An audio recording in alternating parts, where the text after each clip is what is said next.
Good morning all of you. आज हम सुबोध व्याकरण से चैप्टर 15 विराम चिन्ह पढ़ेंगे। विराम का अर्थ है रुकना या ठहरना। बातचीत करते समय अपनी भाषा को स्पष्ट अभिव्यक्ति के लिए हमें बीच बीच में कुछ समय के लिए रुकना पड़ता है। लिखित भाषा में भी स्पष्टता लाने के लिए कुछ चिन्हों का प्रयोग किया जाता है जिन्हें विराम चिन्ह कहते हैं। वाक्य के भाव को अच्छी तरह समझने और समझाने के लिए इनका प्रयोग आवश्यक है। इससे वाक्य विन्यास और भाव की अभिव्यक्ति में स्पष्टता आ जाती है और भाषा का सौंदर्य भी बढ़ जाता है। यदि विराम चिन्हों का उचित स्थान पर प्रयोग न किया जाए तो अर्थ को समझने में कठिनाई आ जाती है। जैसे रोको मत जाने दो, रोको मत जाने दो। चलिए परिभाषा देखते हैं। लिखित भाषा में रुकने के लिए जिन चिन्हों का प्रयोग किया जाता है उन्हें विराम चिन्ह कहते हैं। हिंदी के विराम चिन्ह। हिंदी भाषा में निम्नलिखित विराम चिन्ह का प्रयोग मुख्य रूप से प्रयोग किया जाता है। यहाँ विराम चिन्ह दिए गए हैं। विराम चिन्ह, अल्प विराम, अर्ध विराम, योजक चिन्ह, प्रश्नवाचक चिन्ह, विस्मयादिबोधक चिन्ह, निर्देशक चिन्ह, उद्गरण चिन्ह, कोष्ठक चिन्ह, लाघव चिन्ह।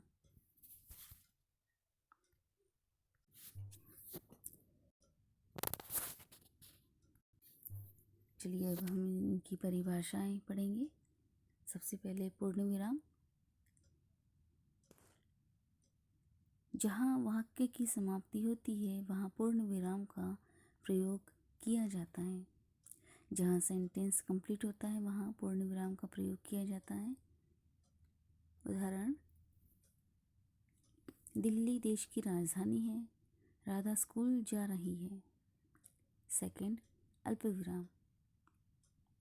जब वाक्य पढ़ते समय बहुत थोड़ी देर के लिए रुकना पड़े वहाँ अल्प विराम का प्रयोग किया जाता है। उदाहरण, महेश, विजय, तरुण और विकास खेल रहे हैं। हाँ, तुम ठीक कह रहे हो। अर्धविराम। वाक्य में जिस स्थान पर अल्प विराम से कुछ अधिक समय ठहरने के लिए लगे वहाँ अर्धविराम लगाया जाता है। इसका प्रयोग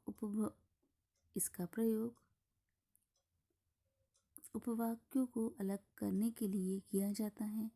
अर्धविराम का चिन्ह। उदाहरण, सूर्योदय हो गया, अंधकार जाने कहाँ लुप्त हो गया।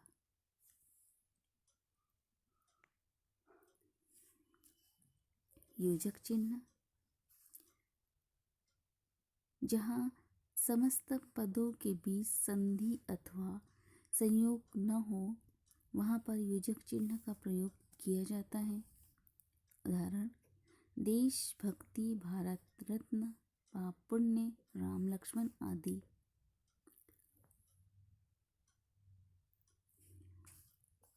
फिफ्थ, प्रश्नवाचक चिन्ह। प्रश्न पूछने वाले वाक्यों में जिन चिन्ह का प्रयोग किया जाता है उसे प्रश्नवाचक चिन्ह कहते हैं। उदाहरण, तुम्हारा नाम क्या है, तुम कहाँ रहते हो। विस्मयादिबोधक चिन्ह। हर्ष, आश्चर्य, शोक एवं भय आदि भाव को प्रकट करने वाले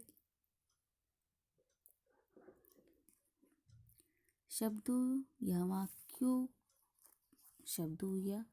वाक्यों के अंत में इसका प्रयोग किया जाता है। उदाहरण, हाय, वह चल बसा, वाह, मज़ा आ गया। निर्देशक चिन्ह। निर्देशक चिन्ह का प्रयोग किसी बात का विवरण देने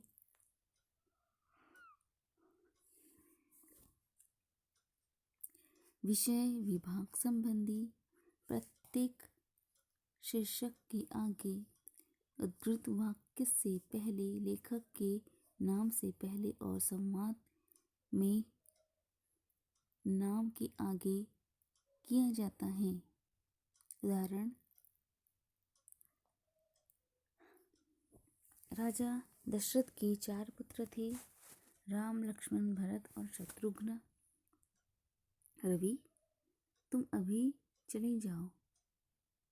उद्गरण चिन्ह। जिस वाक्य में वक्ता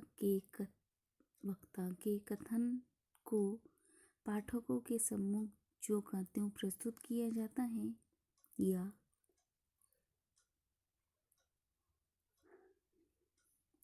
वाक्य के मध्य में किसी विशेष कथन की ओर ध्यान आकर्षित किया जाए तो उद्गरण चिन्ह का प्रयोग किया जाता है।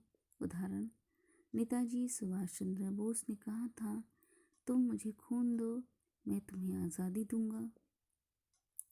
महात्मा गांधी ने कहा था, अधूरा लेख अधूरी शिक्षा की कहानी, अधूरा लेख अधूरी शिक्षा की निशानी है।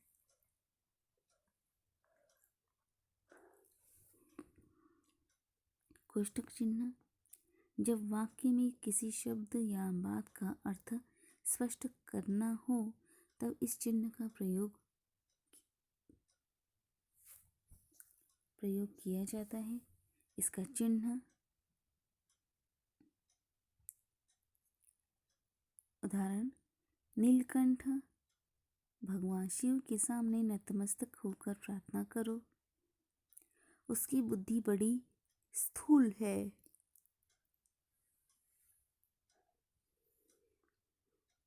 लाघव चिन्ह।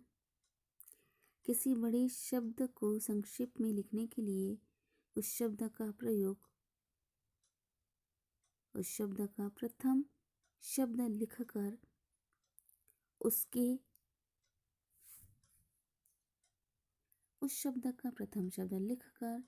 उसके आगे यह चिन्ह लगाया जाता है। उदाहरण,